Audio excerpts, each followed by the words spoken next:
This is the last full day of our August Sesshin 2020 in the time of COVID, when we have some people attending who are living here and more people attending who are doing Sesshin at home.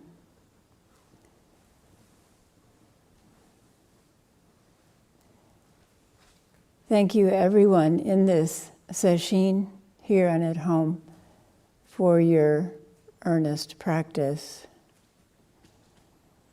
I hope that each one of you has been able to experience some aspect of mountain body, mountain mind, the stability and imperturbability of a mountain which dwells within you.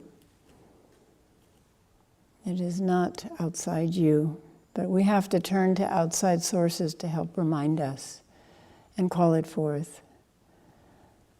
And I hope that practicing with rivers, with waters, has helped you touch into your own quality, your own awareness of the constantly flowing nature of your life and the songs within. Thank goodness for our practice. With the vivid ongoing uncertainty of events such as the upcoming election in the US, the COVID pandemic, the 160 lightning strikes in the Bay Area and resultant many fires, the video evidence of rampant racism, and many other events in the news that are pouring fuel for anxiety and stress into our minds and hearts every day. Stepping aside from the never-ending distress of the world, the never-ending distress of the world. This is samsara. We are experiencing samsara in a particularly vivid way now, but it has always been so for someone, someone's somewhere, for many people, somewhere, for many creatures, somewhere on this earth. Stepping aside from the never-ending distress of the world of samsara is essential to our mental health. It is, I believe, mandatory to our mental health. It certainly has been to mine. And especially if we have been called to work in realms where we directly encounter the suffering of living beings, humans and other beings on this earth. Actually, we are all called to work there in some way. To not escape, but to decrease our own suffering so that we can see, hear others and reach out our hands, the hands that I hope you have watched, continually caring for you, to reach out those hands to care for others. It is not selfish to step back for a week to regain balance. It is mandatory to our ability to live as a clear-minded, warm-hearted human being. It is mandatory to our effectiveness, whatever realm we work in, as we fulfill our bodhisattva vow.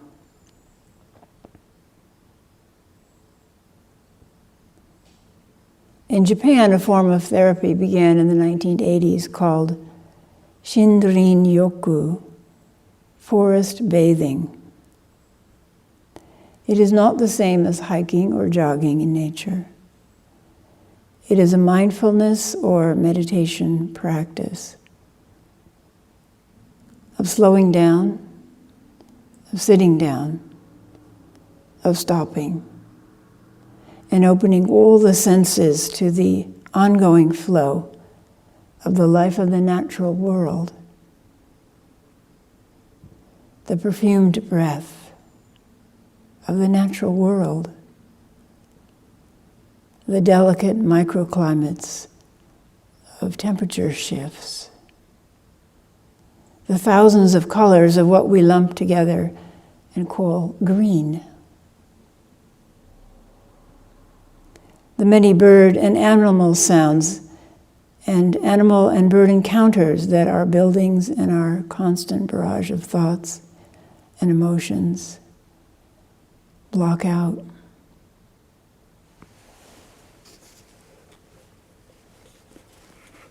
This is from a book called Forest Bathing by the chairman of the Japanese Society for Forest Medicine. And it's about forest medicine. The concept that humans have a biological need to connect with nature has been called biophilia from the Greek, meaning love of life and the living world.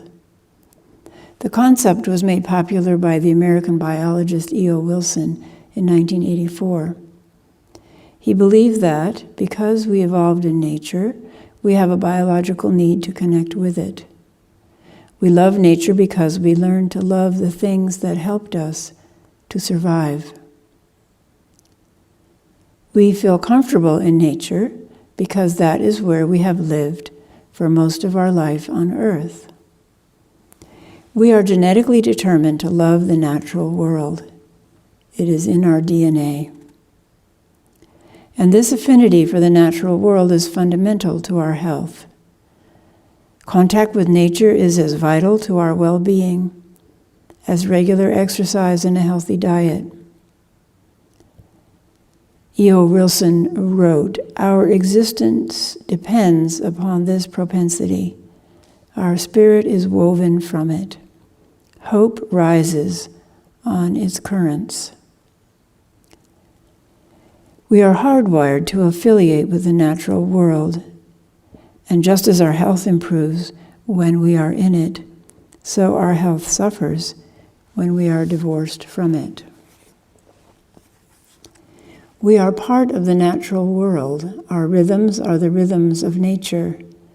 As we walk slowly through the forest, seeing, listening, smelling, tasting, and touching, we bring our rhythms into step with nature. Shinrin Yoku is like a bridge. By opening our senses, it bridges the gap between us and the natural world. And when we are in harmony with the natural world, we can begin to heal. Our nervous system can reset itself. Our bodies and minds can go back to how they ought to be.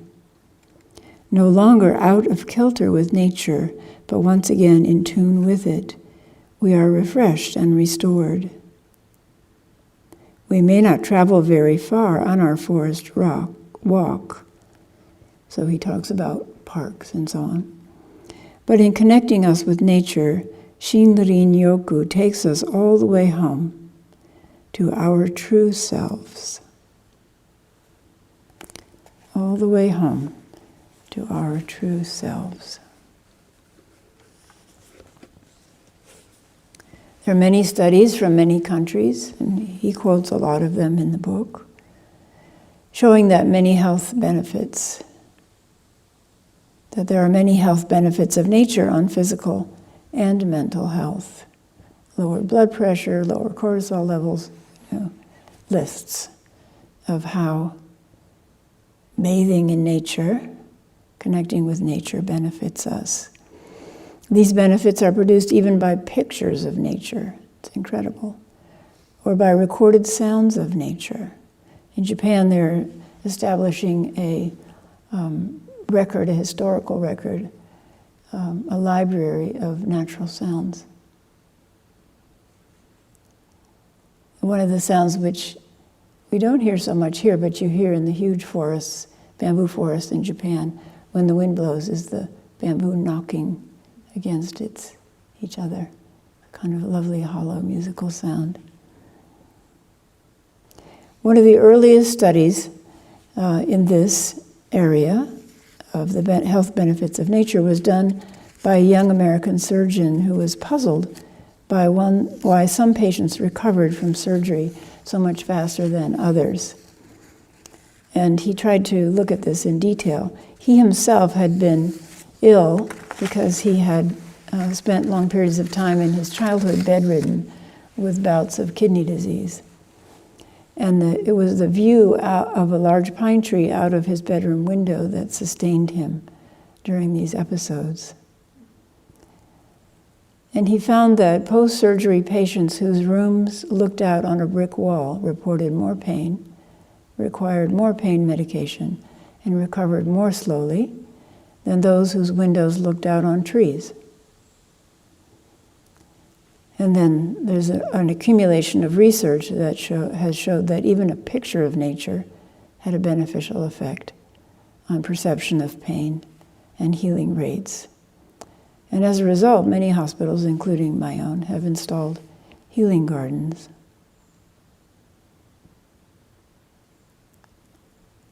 When we drive on a busy street, it requires a different kind of attention than in nature. Driving on a busy street requires a kind of anxious, overstimulated, continual voluntary attention. In nature, we shift to what's called a soft fascination that we are able to open into when we're completely immersed in nature. Soft fascination requires no mental effort. It is an innate form of open awareness that unfolds when we are in nature.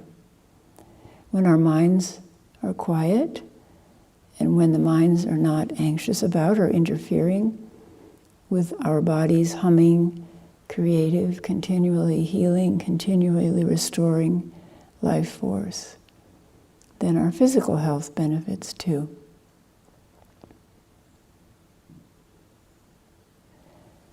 In our practice, we need to reach the place where we want our thoughts to quiet down, because we are so enthralled with what is brought to us in each mind moment, not covered by thought. In our practice, we need to reach a place where we are at last able to have more clear space than thought noise in our minds. Then a new experience of who we are opens up. Our body becomes the earth body, the mountain body, the water body, the so-so yellow dandelion flower body, the clumsy fuzzy bumblebee body, clinging precariously to that flower. The leaf body, suddenly made transparent by a ray of sunlight. The startled fawn body. The always at home body. The always at home heart and mind. Dogen Zenji writes, enlightened vision is actualized in the mountains, grasses, trees, earth, rocks, and walls. Do not doubt this. And through practice, we can come to the place where we carry that mind into the city, and enlightened nature manifests in what we call the unnatural world. Manifests in the sparkle of little bits of mica in the sidewalk, and the shadow of a few leaves on the pavement, or the crunch of dry leaves under our feet, or the pattern of bricks in a wall.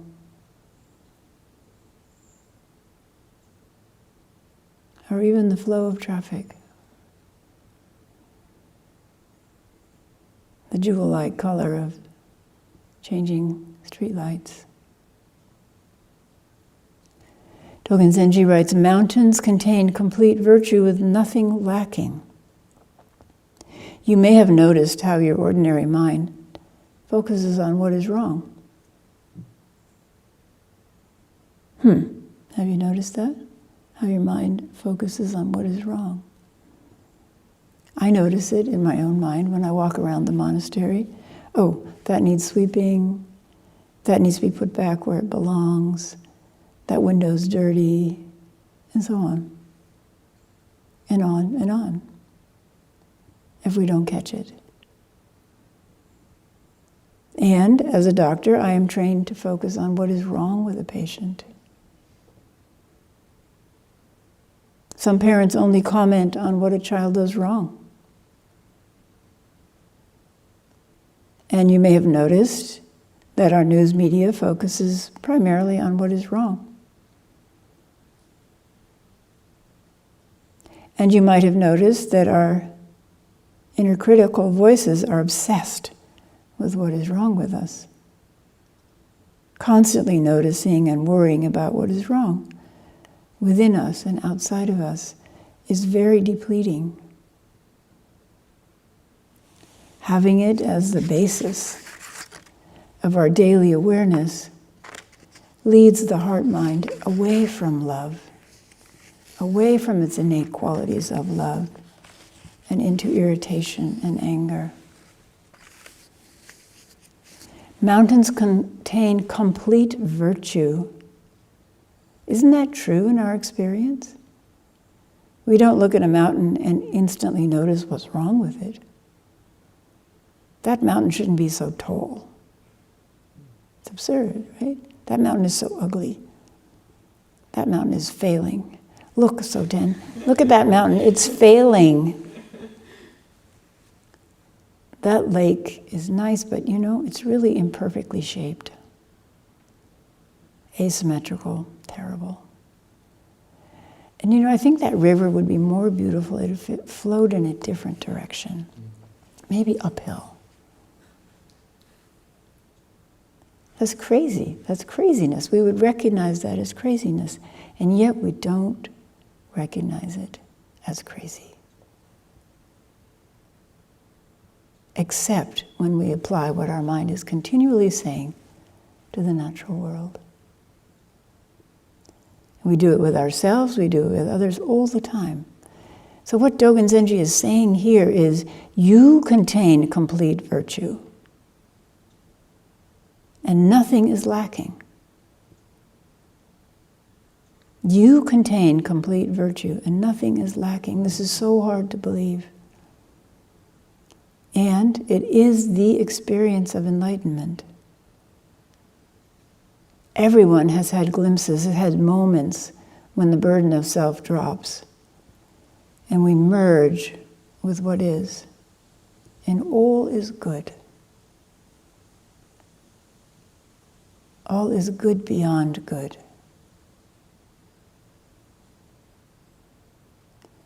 But Dogen Zenji also warns us about holding to ourselves the many openings that sincere, sustained practice will bring. Even if you have visions of shining treasure, of Buddha realms, of all the beautiful qualities of enlightened beings, the true state is not yet revealed. Dogen Zenji in this sutra and in most of his writing is simultaneously talking to us about mountains or other aspects of the world and about ourselves, our truest selves, our original nature, our essence, our complete virtue. Always moving, but not like the movement of humans, unobstructed. Always unobstructed, walking in a direction we call forward and a direction we call backward. Oh, that was such a good sesshin. I really made progress. Oh, that was such a difficult session. Why couldn't I have experienced the bliss that I experienced in the last session? Something must be wrong, and off the mind goes, like a mouse in a maze looking for the cheese, called, this is what was wrong. Wrong with me, wrong with that other person, wrong with the world. Oh, I figured it out. I figured out what was wrong during this session. Now I'm happy. Sure. not.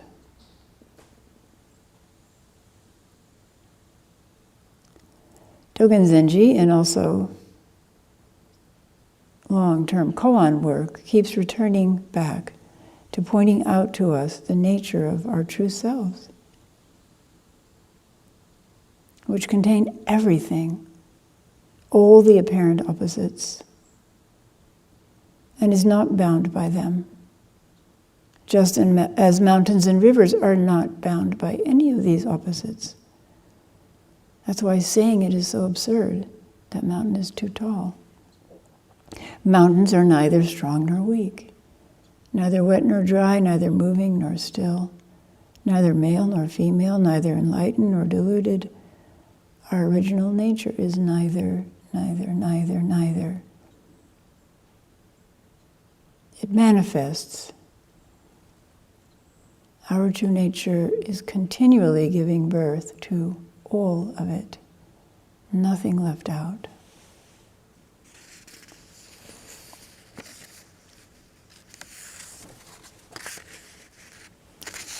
Which brings us to the passage about the barren woman giving birth at night. As always, there are many layers that Dogen Zenji presents simultaneously. It's kind of his miraculous specialty as he writes, because these are all there in his awareness. So we can begin by pondering in the 1200s, which is when Dogen Zenji wrote, what was it like to be a barren woman?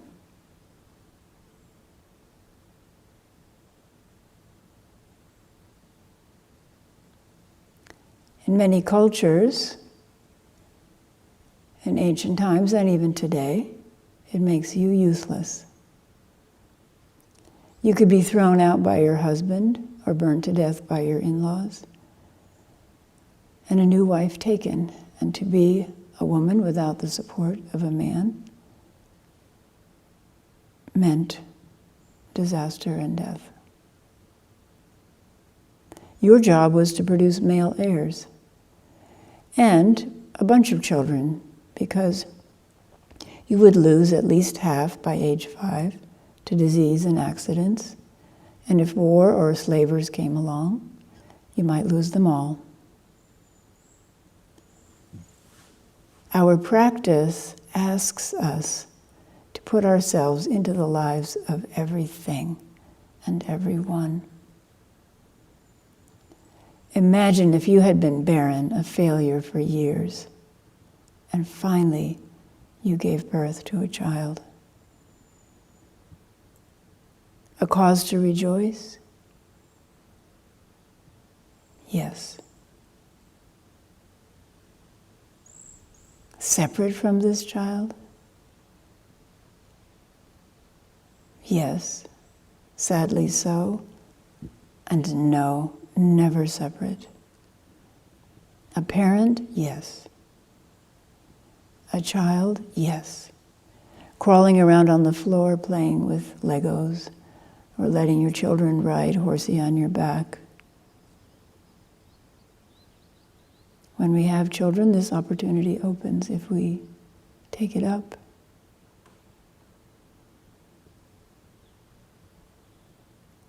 Now we can read these words again as the giving birth that occurs in spiritual practice.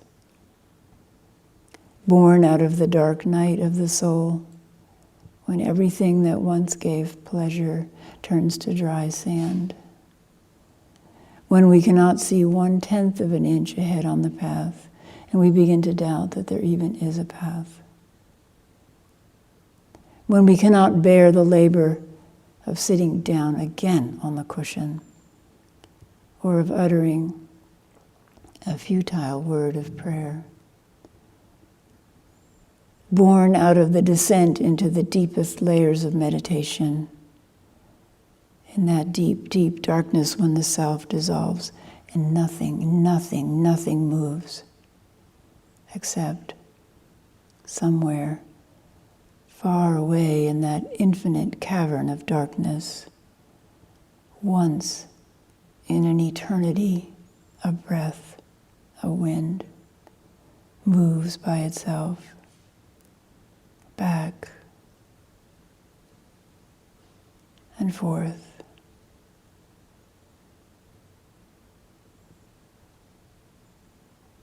We know these words, born again.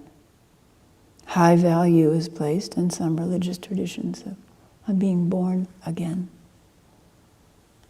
And Jesus said, "Become as a little child, for theirs is the kingdom of heaven."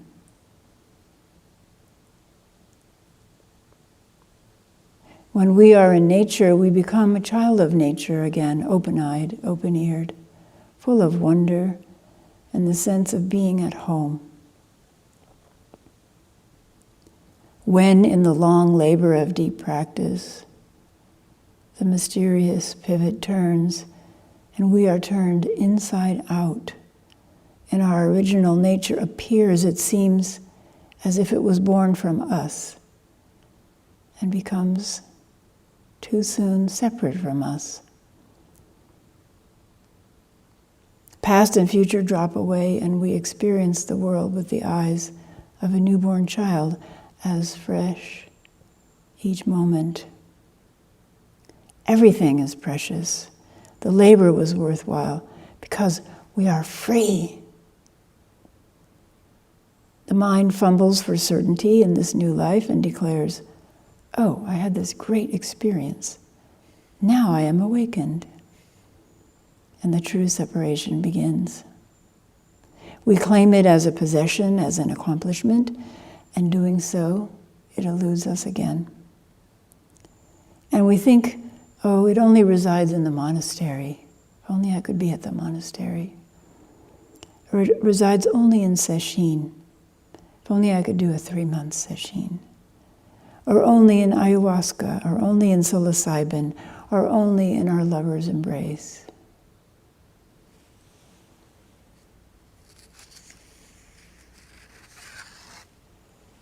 Ordinary people think that water is always in rivers or oceans, but this is not so.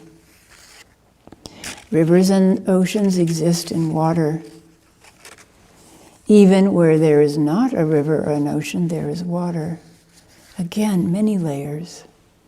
One is this: the belief that enlightenment is always in and limited to Buddhas, wise people, and sages. Water is always in rivers and oceans. Enlightenment is always in Buddhas, wise people, and sages. But enlightenment exists in, actually is, all of creation. In you, in every one of your cells, in earthworms, in every one of their cells, in snot, in pearls. Even where there is not a single being or any bit of substance, there is enlightenment. When Buddha ancestors appeared and taught, it never fails to appear. Because of this, Buddha ancestors take up enlightenment and make it their body and mind, make it their thought. What a wonderful aspiration, to take up enlightenment and make it our body and mind. Then there is no trace of anyone having entered the mountain. And our truest desire is to empty ourselves out more and more so that the Dharma flows through unobstructed. And yet, someone emerges, is born from the mountain, and comes back into the endlessly flowing world where we can catch fish and eat them with thanksgiving. We can catch people in the net of Dharma and watch them struggle and rejoice with them. We can catch the way and be always glad to be caught by it. When you investigate mountains and rivers thoroughly, it is the work of mountains and rivers. When you investigate everything, anything thoroughly, it is the work of enlightenment at work within you.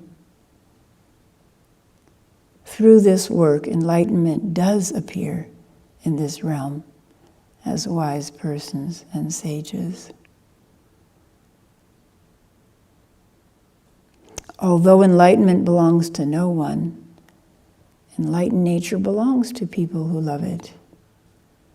You should know that enlightenment is fond of wise people and sages, and they are fond of it.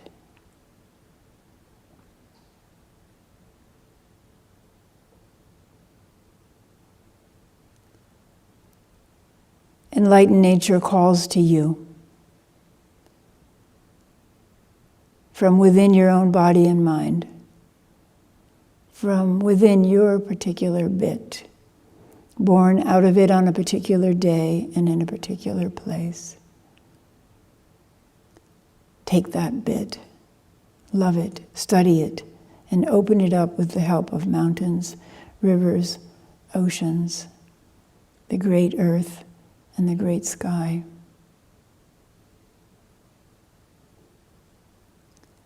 Open up to the unbounded body and mind that it was born from, that you were born from. It has never left you and never will, but it is hiding in plain sight, waiting for you to come closer, closer, closer, and into the arms of its continuous embrace.